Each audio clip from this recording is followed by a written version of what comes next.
नमस्कार, उड़ान ice academy के ई लर्निंग प्लेटफॉर्म में मैं प्रदीप राव आपका स्वागत करता हूं। आज की इस वीडियो में हम देखने वाले हैं भारतीय इतिहास का एक महत्वपूर्ण भाग, जिसमें हम देखेंगे भारतीय दार्शनिक चिंतक और कला संस्कृति से संबंधित महत्वपूर्ण सेक्शन, जिससे एग्जाम में आने की बहुत बहुत संभावना होती है। देखिएगा, इसमें हम देखेंगे इस वाले वीडियो में भारतीय दार्शनिक चिंतक, फिर प्रसिद्ध गुफाएं, प्रसिद्ध अभिलेख और जो शास्त्रीय नृत्य है वो। हमारा जो पहला टॉपिक है आज का वो है भारतीय दार्शनिक चिंतक। इसमें हम देखेंगे कौटिल्य का सप्तांग सिद्धांत, मंडल सिद्धांत, विवेकानंद जी का कौन सा व्यवहारिक वेदांत और सार्वभौमिक धर्म, श्री अरविंद का समग्र योग अतिमानस, गांधी जी का हम यहाँ पर देखने वाले हैं एकादश व्रत में कौन कौन से तत्व शामिल हैं, फिर देखेंगे अंबेडकर जी का सामाजिक चिंतन और फिर देखेंगे क्या दीनदयाल उपाध्याय जी का एकात्म मानववाद दर्शन। तो पहला जो टॉपिक है हमारा वो है कौटिल्य जी। तो कौटिल्य से संबंधित क्या है? सप्तांग सिद्धांत। तो कौटिल्य ने सप्तांग सिद्धांत दिया है राज्य संचालन के लिए। वही अगर पाश्चात्य संस्कृति में देखा जाए तो पाश्चात्य संस्कृति सभ्यता में राज्य संचालन के लिए 4 तत्व अर्थात जनसंख्या, भूभाग, सरकार और संप्रभुता, इन 4 तत्वों का उल्लेख होता है, जबकि सप्तांग सिद्धांत में 7 तत्वों का उल्लेख हुआ है। और इन तत्वों को आप क्रम से याद रखेगा, जैसे राजा, फिर अमात्य, फिर उसके बाद क्या है जनपद, फिर उसके बाद याद रखेगा दुर्ग, कोश, कोश के बाद सेना और सेना के बाद क्या है मित्र। तो कुछ इस प्रकार आप इसे याद करें और देख लेना किसकी तुलना किससे की है। जैसे राजा की तुलना शीर्ष से की है, अमात्य की तुलना आंख से की है, जनपद की तुलना जो है प्राकृतिक संसाधनों से की है, जो दुर्ग होता है उसकी जो तुलना है वो बाह से की है, जनपद पैर से ना, याद रखेगा। और यहाँ कोश मुख से की है, यहाँ पर देखिएगा सेना मस्तिष्क से और मित्र कान से। तो ये सप्तांग 7 अंगों से तुलना की है। तो ये सीक्वेंस में ही याद रखेगा, सीक्वेंस में आपको एग्जाम में पूछा जा सकता है। ठीक है, अगला जो लिखा है मंडल सिद्धांत। मंडल सिद्धांत बताते हुए चाणक्य बताते हैं कि राज्य के 12 प्रकार के मित्र होते हैं। तो उन 12 प्रकार के मित्रों के समूह को ही क्या बोला जाता है? मंडल सिद्धांत के रूप में यहाँ पर उन्होंने प्रस्तुत किया है। तो एक बार जरा सा देखिएगा, बाकी आपको याद करने की जरूरत नहीं है। आपको याद करना है 12 देशों को इन्होंने मंडल सिद्धांतों में शामिल किया है। मीन्स में ये है, इंपॉर्टेंट है, इसको याद करना होगा और हर एक का अर्थ भी याद करना होगा। अगला अगर देखिए स्वामी विवेकानंद जी का, तो स्वामी विवेकानंद जी के 2 सिद्धांत हमें पढ़ने हैं, एक तो व्यवहारिक वेदांत और दूसरा क्या है सार्वभौमिक धर्म। तो व्यवहारिक वेदांत में आप ध्यान दीजिएगा, स्वामी विवेकानंद जी का मानना था कि वेदांत को प्रत्येक व्यक्ति द्वारा जीवन के प्रत्येक पहलू में उपयोग में लाना चाहिए। उनका यही चिंतन व्यवहारिक वेदांत के रूप में परिभाषित होता है। अगर दूसरा देखें सार्वभौमिक धर्म, तो सार्वभौमिक धर्म में विवेकानंद जी का मानना है कि धर्म संपूर्ण विश्व को साथ लेकर चलने वाला एक ऐसा मानव धर्म है जो भेदभाव को त्याग कर मानव मात्र के कल्याण पर बल देता है। तो इन्होंने ऐसे को क्या कहा? सार्वभौमिक धर्म कहा था। अब इससे रिलेटेड प्रश्न पूछा गया है।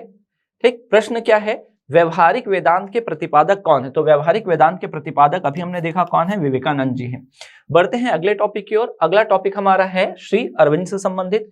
जब हम कांग्रेस पढ़ते हैं और उनका गरम दल पढ़ते हैं उग्रवाद चरण, तो उसमें हम 4 पिलरों का नाम पढ़ते हैं, लाल, बाल, पारा और घोष। तो ये जो घोष है यही अरविंदो घोष है, जो आगे चलकर संन्यास धारण करते हैं, पांडिचेरी में औरेवले आश्रम की स्थापना करते हैं। ठीक है, तो यही है आपके अरविंदो घोष जी। ठीक, देखिए क्या क्या है समग्र योग। समग्र योग को ये क्या बताते हैं? वह सर्वांगीण साधन प्रणाली है जिससे सांसारिक जीवन और आध्यात्मिक जीवन के बीच सर्व विजय सामंजस्य स्थापित हो जाता है या हो सके। अर्थात जीवन को बिना खोए भगवान को प्राप्त करना, मानव जीवन के भीतर भगवान और प्रकृति का पुनर्मिलन साधित करना है। तो इस प्रकार इन्होंने मानव जीवन में रहते रहते ही, मतलब सांसारिक जीवन रहते रहते ही ईश्वर को प्राप्त करने का मार्ग बताया। इसे ही क्या बोला गया? समग्र योग कहा गया। और इसी से संबंधित है आपका क्या? अतिमानस सिद्धांत। जो अतिमानस सिद्धांत है इसमें यह बोला गया कि मानव सांसारिक जीवन में भी दैवी शक्ति प्राप्त कर सकते हैं। वे मानते थे अर्थात कौन? श्री अरविंद मानते थे कि मानव भौतिक जीवन व्यतीत करते हुए तथा अन्य मानवों की सेवा करते हुए अपने आप को मानस अर्थात या अतिमानस, इसका मतलब होता है सुपर माइंड, तथा स्वयं को अति मानव अर्थात क्या सुपरमैन में परिवर्तित कर सकता है। यह कैसे संभव है? तो शिक्षा द्वारा ही संभव है, इनका कहना था ये। ठीक है, तो हमने इनके 2 सिद्धांत पढ़े, समग्र योग और कौन सा? अतिमानस। तो बस आप ये हेडिंग याद करिएगा, ज्यादा इसमें आपको चर्चा नहीं करनी है। तो अगर मैं कहूं आप किस चीज को याद करके जाएं एग्जाम में, तो ये जो है ना, ये जो पूरा पेज है ये बहुत अच्छे से देख लीजिएगा, यहां से आपको प्रश्न पूछे जाने की संभावना हो सकती है। अगला जो है हमारा वो देखना है क्या, ये हमारा हो गया। अब देखते हैं महात्मा गांधी जी के अहिंसा, सत्याग्रह और एकादश व्रत। तो अहिंसा उनका एक क्या था, हथियार था गांधी जी का लड़ने का, सत्याग्रह करना, और तीसरा जो पॉइंट है जो दार्शनिक चिंतकों में के रूप में हम देखते हैं वो क्या है, गांधी जी के एकादश व्रत। तो इसमें क्या क्या शामिल है, तो इसमें से 5 तत्व तो आप पहले ही पढ़े हैं जैन धर्म में, सत्य, अहिंसा, ब्रह्मचर्य, अस्तेय, परिग्रह। तो इसमें देखना स्वाद, अस्वाद, अभय, अस्पृश्यता निवारण, शारीरिक श्रम, सहिष्णुता, अस्वदेशी।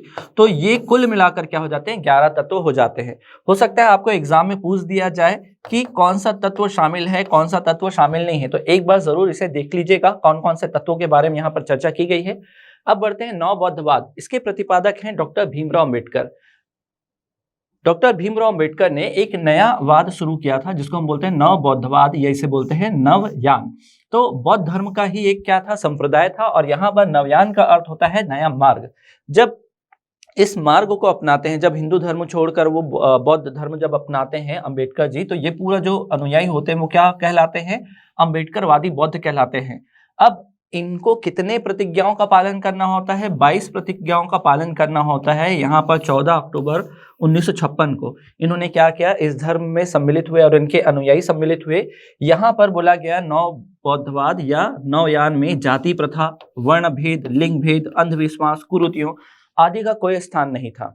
यहाँ बुद्ध के मूल सिद्धांतों को, विज्ञानवादी एवं तर्क संगत सिद्धांतों को ही क्या किया गया था, अपनाया गया था। मतलब बौद्ध धर्म के मूल सिद्धांतों में से भी विज्ञानवादी और तर्क संगत सिद्धांतों को अपनाया गया था।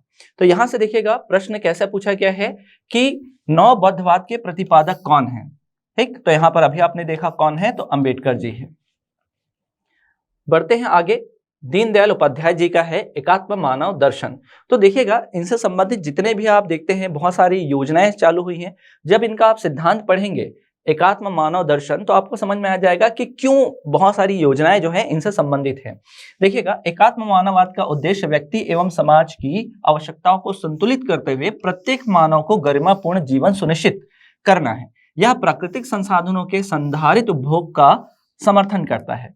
इसके अलावा इसमें देखना है जिसमें उन संसाधनों की पुनः पूर्ति की जा सके। एकात्म मानववाद न केवल राजनीतिक बल्कि आर्थिक एवं सामाजिक लोकतंत्र एवं स्वतंत्रता को भी बढ़ाता है। तो इस प्रकार आपने जाना कि दीनदयाल उपाध्याय जी का जो दार्शनिक चिंतन है वो कैसा है। तो आपको ये पूछा जाएगा एकात्म मानव जो दर्शन है वो किसके द्वारा प्रतिपादित किया गया है, तो आपको याद रखना है दीनदयाल उपाध्याय जी के द्वारा। अब हमारा जो पहला पड़ाव था वो कंप्लीट हो चुका है। अब देखते हैं हम जो भारत में प्रसिद्ध ऐतिहासिक गुफाएं हैं उनकी चर्चा करते हैं। तो देखिएगा महाराष्ट्र में बहुत सारी गुफाएं हैं, उसमें से जो प्रमुख प्रमुख गुफाएं हैं वो है अजंता अलोरा की गुफाएं जो कहाँ पर है, औरंगाबाद में। एक एलिफेंटा गुफा ये मुंबई में है, पातालेश्वर गुफा ये पुणे में है, कार्ला गुफा जो है लोनावाला में है। तो ये सब के सब कहाँ पर है, महाराष्ट्र में। बात करें अगर पहले एलोरा की, तो एलोरा जो है इसमें 34 गुफाएं हैं और ये जो है बौद्ध, हिंदू और जैन तीनों धर्म को समर्पित है। वही अगर बात करें अजंता में कुल 29 गुफाएं हैं जो बौद्ध धर्म को समर्पित है। अब यहाँ पर देख रहा है आपको कौन सा, एलोरा की गुफाएं। एलोरा की गुफाओं का निर्माण भी आपको याद रखना है कि इसका निर्माण जो है राष्ट्रकूट शासकों के द्वारा करवाया गया है और राष्ट्रकूट में भी कौन, कृष्ण प्रथम। ठीक, और अजंता गुफा के जो निर्माण है वो लंबे समय से चला आ रहा था और उसमें मुख्यतः जो इसका प्रारंभ है शुंग काल से माना जाता है और गुप्त काल तक इसका रचना चलता है। ठीक है, तो ये जो दिखाई दे रहा है ये क्या है, आपका एलोरा की गुफाएं हैं और यहाँ पर दिख रहा है आपको अजंता की गुफाएं और अजंता की गुफाओं में प्रसिद्ध चित्र। आगे अगर बढ़े तो आपको दिखाई देगा क्या, एलिफेंटा की गुफा जिसमें 7 गुफाएं हैं। 2 गुफाओं में जो है बौद्ध धर्म से संबंधित है जबकि 5 गुफाएं जो है वो हिंदू धर्म से संबंधित है। वही पातालेश्वर गुफा की अगर मैं बात करूं तो यहाँ पर भगवान शिव और नंदी को समर्पित ये गुफा का निर्माण किया गया है। जैसे यहाँ पर आपको दिख रहा है एलिफेंटा की गुफा।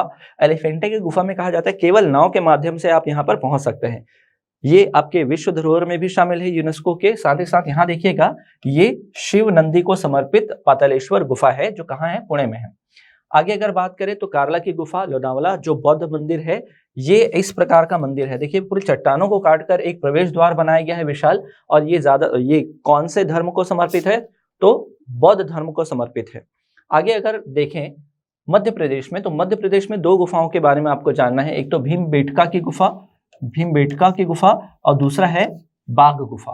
तो अगर देखें तो ये भीमबेटका जो गुफा है विंध्याचल पर्वतमाला से घिरा हुआ है, ठीक, और यहाँ पर प्रागैतिहासिक कालीन चित्रकारी मिलती है। तो ये आप देख रहे हैं क्या, भीमबेटका की गुफा और यहाँ पर मिलने वाली चित्रकारी। वही बाघ गुफा की अगर बात करें तो ये बौद्ध धर्म से संबंधित है, बौद्ध धर्म से संबंधित है। साथ ही साथ याद रखेगा यहाँ पर राजदरबार, संगीत दृश्य और पुष्पमाला के दृश्य भी क्या किए गए हैं, उकेरे गए हैं। तो इस प्रकार ये जो है आपकी क्या है, बाघ की गुफा है। अगला अगर देखें बादामी गुफा कहाँ पर है, कर्नाटक में। यहाँ पर 4 गुफाएं हैं और 4 गुफाओं में एक तो हिंदू धर्म और जैन धर्म से संबंधित हैं। तो 4 गुफाओं में से 3 जो है वो क्या है आपके हिंदू धर्म से, और एक गुफा जो है जैन धर्म से संबंधित है। और ये गुफा को माना जाता है किसको समर्पित किया गया है, भगवान विष्णु जी को समर्पित किया गया है। तो ये पूरा जो आपको गुफा दिखाई दे रहा है यही है बादामी गुफा, जो कहाँ है, कर्नाटक में है। बस आप याद रखिएगा, हेडिंग याद रखना है कौन सी गुफा कहाँ है और किस धर्म को समर्पित है। आगे अगर देखें तो उदयगिरी और खंडगिरी अभिलेख दोनों के दोनों कहाँ है, उड़ीसा के भुवनेश्वर में है। उदयगिरी में है 18 अभिलेख और खंडगिरी में है कितने, 15 अभिलेख। यहाँ पर हिंदू और जैन धर्म से संबंधित है, जबकि जो खंडगिरी है ये जैन संप्रदाय से संबंधित है। अब यहाँ पर थोड़ा सा फोकस करिएगा, यही उदयगिरी में 2 अभिलेख आपको मिलेंगे। एक मिलेगा चंद्रगुप्त द्वितीय विक्रमादित्य से संबंधित, और एक गुफा मिलेगा, एक अभिलेख मिलेगा हाथी गुफा अभिलेख, हाथी गुफा अभिलेख जो खारवेल से संबंधित है। इसके अलावा एक और कि इसी में एक गुफा है जिसका नाम है रानी गुफा अभिलेख।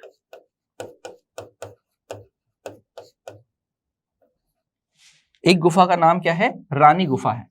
उदयगिरी में प्राप्त एक श्रृंखला में से एक का नाम क्या है, रानी गुफा है, जो 2 मंजिला है। इसकी यही विशेषता है, थोड़ा सा आप ध्यान रखिएगा। तो यहाँ पर उड़ीसा में स्थित है उदयगिरी और कौन सा, खंडगिरी। यहाँ पर याद रखना है उदयगिरी जो है हिंदू और जैन धर्म से संबंधित है, जबकि खंडगिरी किससे संबंधित है, जैन संप्रदाय से संबंधित है। बाकी थोड़ा मोड़ा डिटेल मैंने बता दिया है, वो ध्यान रखिएगा। जब हम अभिलेखों के बारे में जानेंगे तो चंद्रगुप्त द्वितीय और खारवेल से संबंधित भी अभिलेखों की चर्चा करेंगे। आगे देखते हैं बराबर की गुफाएं, जो कहाँ पर है, बिहार में है। बिहार में कुल 4 गुफाएं हैं।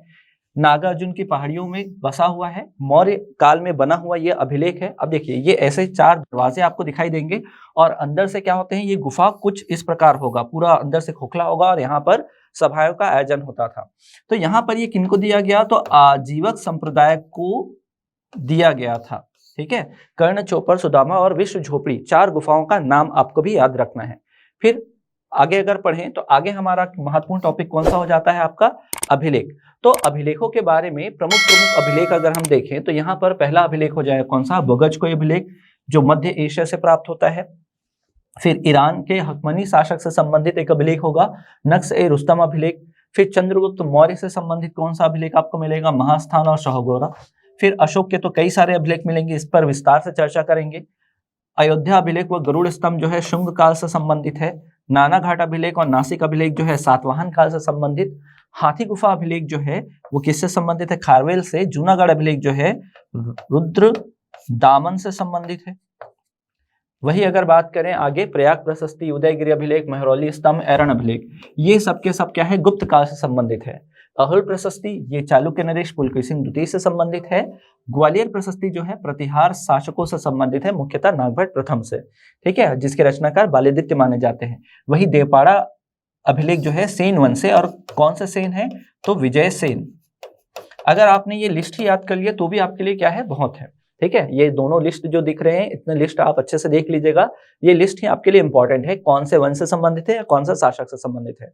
अब थोड़ा सा विस्तार पर चर्चा करते हैं, जैसे बोगाचकोई अभिलेख। बोगाचकोई अभिलेख प्राप्त अभिलेखों में से क्या है, सबसे प्राचीन है। लगभग इसका टाइम पीरियड माना जाता है 1400 ईसा पूर्व। कितना माना जाता है, 1400 ईसा पूर्व माना जाता है। अगर बात करें तो इसमें किनके किनके उल्लेख मिलते हैं, तो इंद्र, वरुण, मित्र, नासत्य, ठीक। तो हम इनको क्या मानते हैं, आर्यों से संबंधित प्रथम अभिलेख मानते हैं, जिसमें इनके देवताओं का भी उल्लेख मिलता है।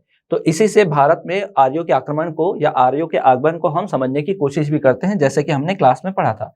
तो ये पूरा अभिलेख है, ये पूरे पहाड़ियों में लिखा हुआ है, जिसको बोलते हैं बोगचकोई अभिलेख। आगे अगर देखें नक्शे रुस्तम अभिलेख, तो नक्शे रुस्तम यहाँ के दीवारों पर पूरा लिखा गया है, ठीक है। और इससे हमें क्या जानकारी मिलती है, भारत और अन्य क्षेत्रों पर ईरानी आक्रमण की जानकारी आपको मिलती है। तो यहाँ पर ये जो अभिलेख है ये किसके द्वारा बनाया गया है, तो याद रखिएगा ईरानी शासक डेरियस प्रथम के द्वारा बनाया गया है, जिसने भारत पर 1516 ईसा पूर्व में क्या किया था, आक्रमण किया था, जब उस समय मगध में बिंबिसार का शासन चल रहा था, हर्यक वंश का। आगे देखिएगा महास्थान और सोहगौरा अभिलेख। महास्थान अभिलेख जो है ये चंद्रगुप्त मौर्य से संबंधित है, जहां इनके बंगाल अभियान की जानकारी मिलती है। वही दूसरा जो है सोहगौरा, ये है उत्तर प्रदेश में सोहगौरा ताम्रपत्र, एक क्या है, ताम्रपत्र पर लेपबद्ध प्राचीन लेख है। यह गोरखपुर के पास सोहगौरा नामक स्थान से प्राप्त हुआ है। इसमें जानकारी दी गई है कि मौर्य काल में जब क्या पड़ता था, अकाल पड़ता था, तो उसके लिए रोगों को बचाने के लिए यहाँ पर क्या किया जाता था, दान दक्षिणा दी जाती थी। यही सब की जो जानकारी है इस अभिलेख में मिलती है। तो आपको पूछा जाएगा सबसे प्राचीन अभिलेख जहां पर अकाल या दुर्भिक्ष की जानकारी मिलती है, तो आपको याद रखना है सोहगौरा अभिलेख। और बंगाल अभियान की जानकारी जो कहाँ मिलती है, तो महास्थान अभिलेख।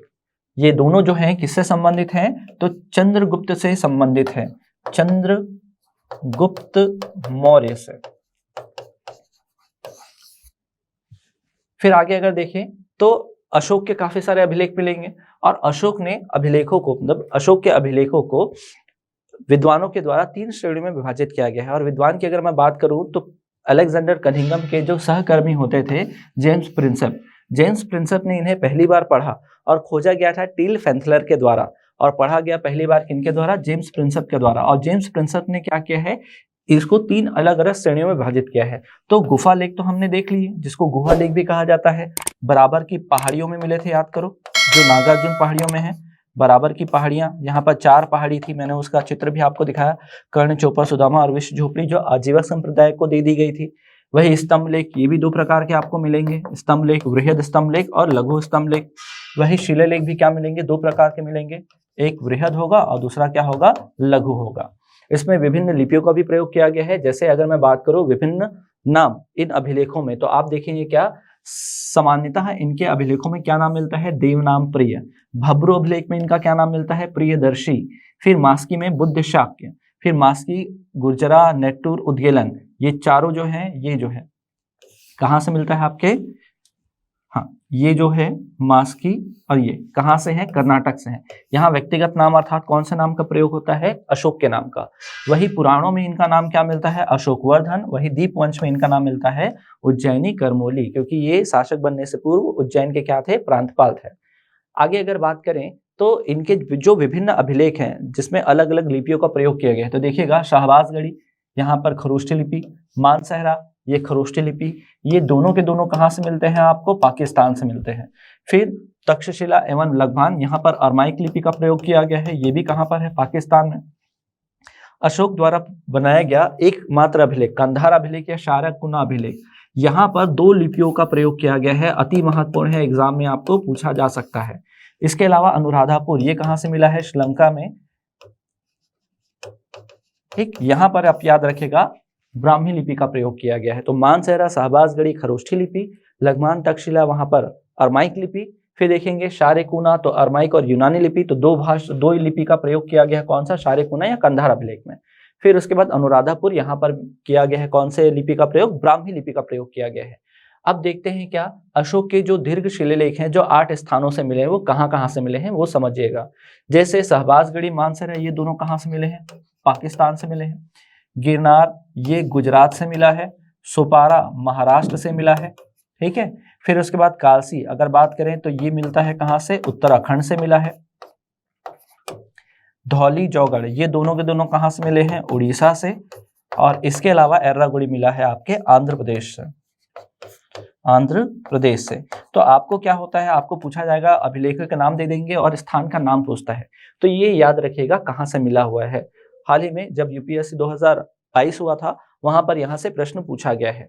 आगे अगर देखें अशोक के जो प्रमुख स्तंभ हैं उनके बारे में, जो अशोक स्तंभ है इसको क्या बोलते हैं, ये कहाँ पर है, तो इलाहाबाद में रखा हुआ है। मेरठ और टोपरा, तो टोपरा कहाँ पर है आपके, हरियाणा में है। ये दोनों अभिलेखों को दिल्ली मंगवाते हैं। कौन मंगवाते हैं दिल्ली? तो आपको याद रखना है फिरोज शाह तुगलक। फिरोज शाह तुगलक ने क्या कहाँ मंगवाया है? दिल्ली में मंगवाया है। फिर लौरिया नंदराज, लौरिया अरराज और रामपुरवा, ये तीनों के तीनों कहाँ मिलते हैं? बिहार में मिलते हैं। ठीक, तो जितना इंपॉर्टेंट है मैं उतना यहाँ पर डील कर रहा हूँ, बाकी आप क्लास में पढ़े होंगे। आगे अगर बात करें अशोक के लघु स्तंभ, तो लघु स्तंभ में देखिएगा इलाहाबाद, जिसको हम कौशाम्बी या रानी अभिलेख भी कहते हैं। ठीक है, इसमें अशोक की रानी कौरवकी के नाम का उल्लेख मिलता है। इसलिए भी इंपॉर्टेंट हो जाता है कि यहाँ से पूछता है कि अशोक की किस पत्नी का प्रभाव जो है अशोक पर सबसे ज्यादा हुआ है? तो रानी कौरवकी जो कलिंग की राजकुमारी थी। इसके साथ ही आपको याद रखना है सांची लेक, फिर सारनाथ, फिर रुम्मनदेई, फिर निगाली सागर। रुम्मनदेई इसलिए भी इंपॉर्टेंट हो जाता है क्योंकि यहाँ पर क्या है? बुद्ध की जानकारी मिलती है, गौतम बुद्ध की जानकारी मिलती है, गौतम बुद्ध की जानकारी मिलती है पहला। दूसरा ये है कि एकमात्र ऐसा अभिलेख जिसमें आर्थिक जानकारी मिलती है, सबसे छोटा अभिलेख भी है, सबसे छोटा अभिलेख भी है। इसके अलावा आपको याद रखना है क्या कि जो बलि नामक कर है, बलि जो कर चलता था उसको समाप्त करने की घोषणा, और जो भू राजस्व होता था मौर्य काल में, भाग जिसे बोला जाता था, उसको 1/6 से 1/8 करने की जो घोषणा है वो इसी अभिलेख में होती है, रुम्मनदेई में। तो इसलिए ये इंपॉर्टेंट हो जाता है। तो ये दोनों के दोनों कहाँ से मिले हैं? तो ये दोनों मिले हैं कहाँ से? आपके नेपाल से। वही सारनाथ उत्तर प्रदेश से, सांची कहाँ से? मध्य प्रदेश से। अब ये सारनाथ वाला याद रखना है क्योंकि यहाँ पर क्या है? सिंह स्तंभ का निर्माण हुआ है। ये हो सकता है आपको पूछा जाए क्योंकि हाल ही में सिंह स्तंभ को स्थापित किया गया है कहाँ? हमारे नए संसद भवन के सामने। अब अगर आगे देखें, अशोक का जो 14 बृहद शिलालेख है उसमें से 13वां शिलालेख अगर हम देखें तो यहाँ कलिंग युद्ध की जानकारी मिलती है और साथ ही साथ 5 यवन शासकों की भी जानकारी मिलती है या यूनानी शासकों की जानकारी मिलती है। तो ये इंपॉर्टेंट है अशोक से रिलेटेड। अब देखते हैं शुंग शासक से रिलेटेड कौन कौन से अभिलेख हैं जो इंपॉर्टेंट है। जैसे अगर मैं बात करूं अयोध्या अभिलेख, ये पुष्यमित्र शुंग से संबंधित है। यहाँ पर पता चलता है कि इन्होंने 2 अश्वमेध यज्ञ करवाया था जिसमें इनके पुरोहित कौन थे? पतंजलि थे। ये बौद्ध पुरोहित थे, लेकिन अंतिम समय में इन्होंने भरूच स्तूप का निर्माण करा था और सांची स्तूप का जीर्णोद्धार भी कराया है। और ये जो दिख रहा है ना, इसको बोलते हैं हम क्या? तोरण द्वार। तो ये तोरण द्वार का निर्माण भी किनके द्वारा कराया गया है? पुष्यमित्र शुंग के द्वारा कराया गया है। आगे अगर देखें तो हेलियोडोरस का कौन सा? गरुड़ स्तंभ भी आएगा। अब गरुड़ स्तंभ को अलग अलग नाम से भी जाना जाता है, हेलियोडोरस स्तंभ भी बोलते हैं इसे। ठीक है, अब ये विष्णु मंदिर के सामने निर्माण कराया गया था। अब आपको अगर पूछ दिया जाए कि भारत में विष्णु धर्म से संबंधित सबसे प्राचीन जो साक्ष्य वो कौन सा है, तो आपको याद रखना है यही गरुड़ स्तंभ है, जो हेलियोडोरस के द्वारा क्या किया गया था? बनवाया गया था। कब बनवाया गया था? जब शुंग शासक भागभद्र होते हैं, इन्हीं के दरबार में आते हैं हेलियोडोरस, भागवत धर्म स्वीकार करते हैं और भागवत धर्म स्वीकार करने के बाद क्या करेंगे? गरुड़ स्तंभ की स्थापना करेंगे। अब गरुड़ स्तंभ की स्थापना करते ही याद रखिएगा ये सबसे प्राचीन विष्णु धर्म से संबंधित अभिलेख या शिलालेख बन जाएगा। अब इसमें थोड़ा सा सोचने वाली बात यह है कि ये है कहाँ पर? तो बेसनगर, या जिसे हम वर्तमान में क्या बोलते हैं? विदिशा। ठीक, अब इसे और कौन सा अभिलेख कहते हैं? खाम बाबा अभिलेख के नाम से भी जानते हैं। अब अगर आगे देखें नानाघाट अभिलेख, नानाघाट अभिलेख और नासिक अभिलेख, ये दोनों जो है सातवाहन काल से संबंधित है। तो नानाघाट अभिलेख नैनिका किनकी पत्नी थी? ये सातकर्णी प्रथम की। सातकर्णी प्रथम जो सातवाहन काल के प्रसिद्ध शासकों में से एक हैं, इनके लिए बनवाया गया था। किनके द्वारा? नैनिका के द्वारा। तो पता चलता है यहाँ से क्या कि इन्होंने 2 अश्वमेध करवाया था, एक राशु यज्ञ करवाया है। इसके अलावा इन्होंने अग्रहार मतलब भूमिदान करने की जो प्रथा थी इन्होंने ही चालू करवाई थी। और भूमिदान किसको करते थे? तो बौद्ध भिक्षुओं को करते थे, बौद्ध भिक्षु और ब्राह्मणों को करते थे, बौद्ध भिक्षु और ब्राह्मणों को भूमिदान करते थे। तो ये भी एक प्रश्न बन सकता है कि ब्राह्मणों को भूमिदान देने की जानकारी कहाँ से मिलती है? तो आपको याद रखना है नानाघाट अभिलेख से मिलती है। वही अगर आगे बात करें तो आपको पता चलेगा नासिक अभिलेख, ये भी सातवाहन शासक से संबंधित है। तो यहाँ पर इसमें किसकी जानकारी मिलती है? गौतमीपुत्र सतकर्णी की। और ये जो अभिलेख है बनवाया किसने? गौतमीपुत्र सतकर्णी की जो माता है गौतमी बलश्री, इनके द्वारा क्या किया गया था? बनवाया गया था। अब बहुत सारी इसमें जानकारी मिलती है। इसी में बताया गया है कि इन्होंने अपने आप को क्या बोला है? अद्वितीय ब्राह्मण कहकर संबोधित किया है। किसने? गौतमीपुत्र सतकर्णी। सबसे ज्यादा जो राज्य होता था सातकाल में, सातवंशी काल में, तो सबसे ज्यादा राज्यों का विस्तार जो है गौतमीपुत्र सतकर्णी के काल में ही हुआ है। अब अगर आगे देखें हाथी गुफा अभिलेख, इसी हाथी गुफा अभिलेख को उदयगिरि अभिलेख के नाम से भी जानेंगे। इसमें खारवेल की जानकारी मिलेगी और इस अभिलेख में क्या मिलेगा, जैन भिक्षुओं को भूमिदान देने की जानकारी मिलेगी। तो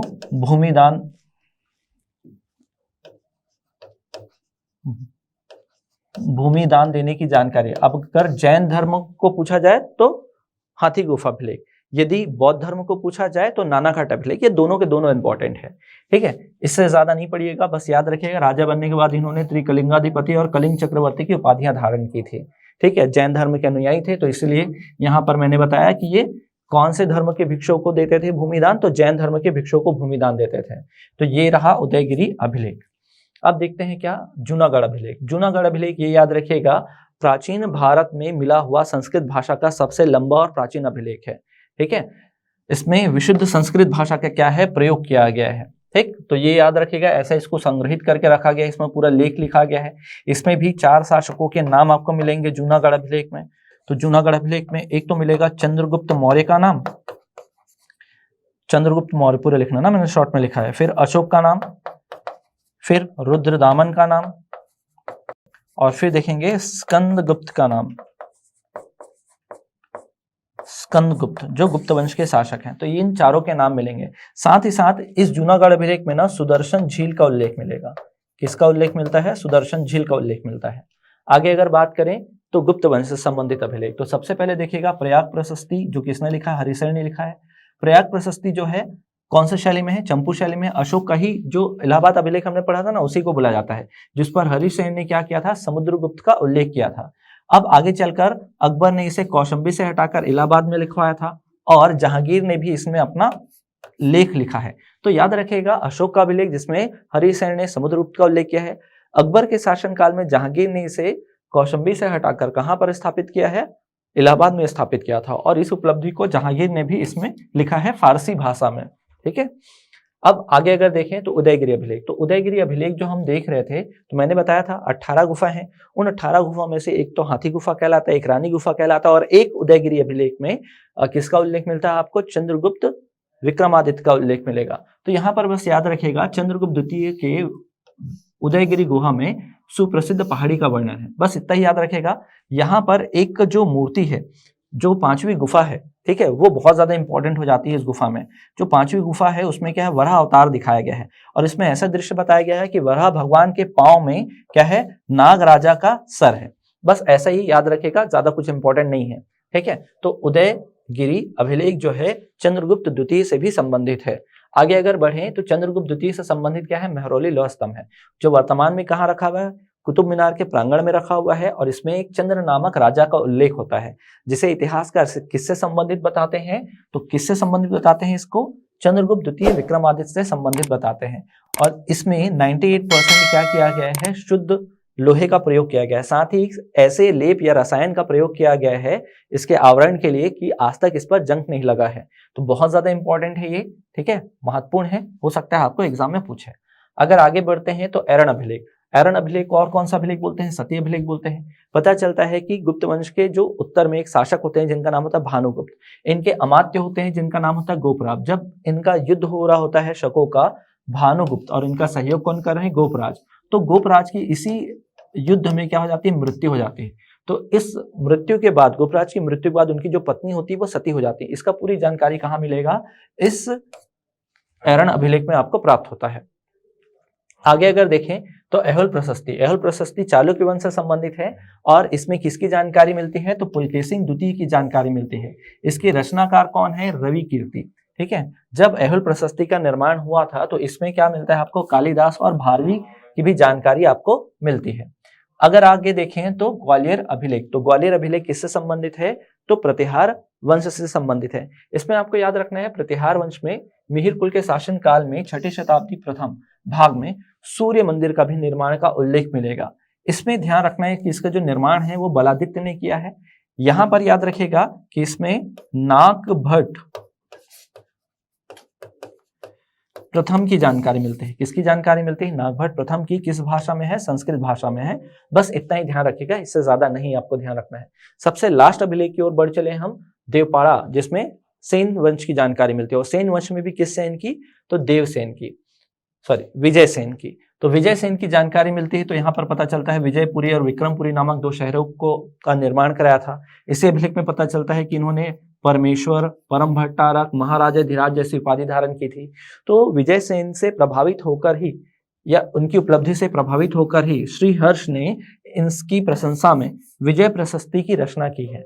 तो ये इंपॉर्टेंट हो जाता है, विजय प्रशस्ति की रचना किसने की है? तो श्री हर्ष ने की है। और ये दूसरे राजवंश में होते थे ना, दूसरे राजवंश के कवि थे, और इनकी उपलब्धि से प्रसिद्ध होकर क्या करते हैं? श्री हर्ष विजय प्रशस्ति की क्या करते हैं? रचना करते हैं। अब अगर आगे देखें तो भारत में जो प्रमुख प्रमुख शास्त्रीय नृत्य हैं, कितने नृत्य हैं शास्त्रीय नृत्य? 8 नृत्य हैं, ये याद रखेगा।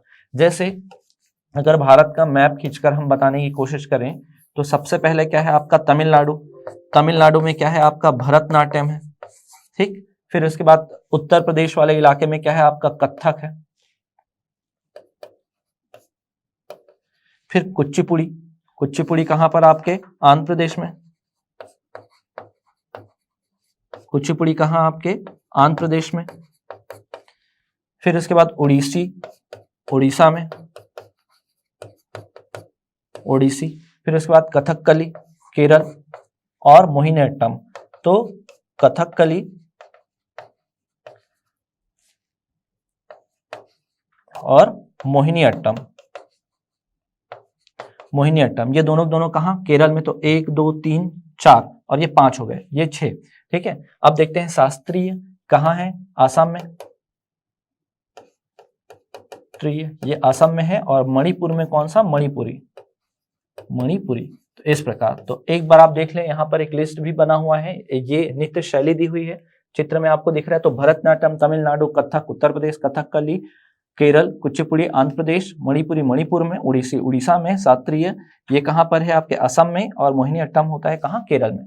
अब इससे संबंधित प्रमुख प्रमुख जो कलाकार हैं, यहां से भी संबंधित प्रश्न पूछा जा सकता है। जैसे भरतनाट्यम में पद्म सुब्रमण्यम, यामिनी कृष्ण मूर्ति, ठीक है, रुक्मणी देवी और वैजयंती माला, ये सब किससे संबंधित हैं? तो भरतनाट्यम से। कथक से संबंधित है कौन? बिरजू महाराज। ये बहुत ज्यादा इंपॉर्टेंट है, सबसे प्रसिद्ध नृत्य कलाकार कहलाते हैं इस शैली के। और बीते वर्ष इनकी क्या हुई है? मृत्यु हुई। तो ये बिरजू महाराज आप याद रखेगा, 2022 में इनकी क्या हुई? मृत्यु हुई है।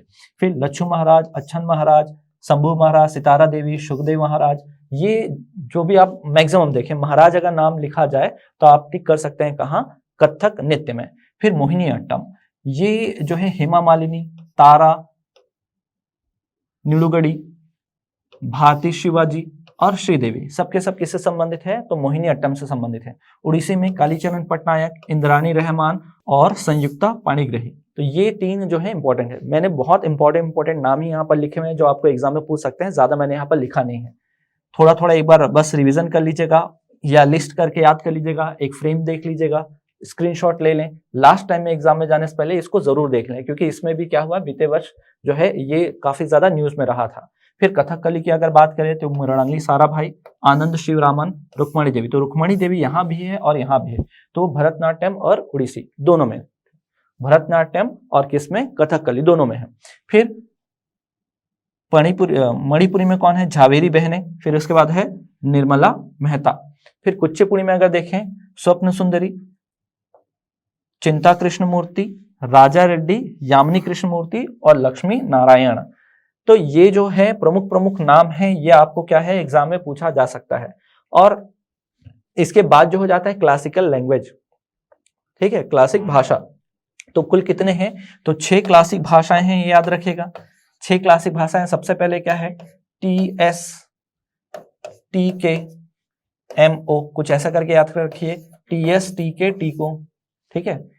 तो यहां पर क्या है? पहला तमिल 2004, संस्कृत 2005, फिर तेलुगु 2008, कन्नड़ 2008, तो 2008 में 2, फिर मलयालम 2013, फिर उसके बाद उड़िया 2014। तो इस प्रकार क्या करना है, इसको आपको याद कर लेना है। हो सकता है आपको एग्जाम में क्या हो, यहां से संबंधित प्रश्न पूछे।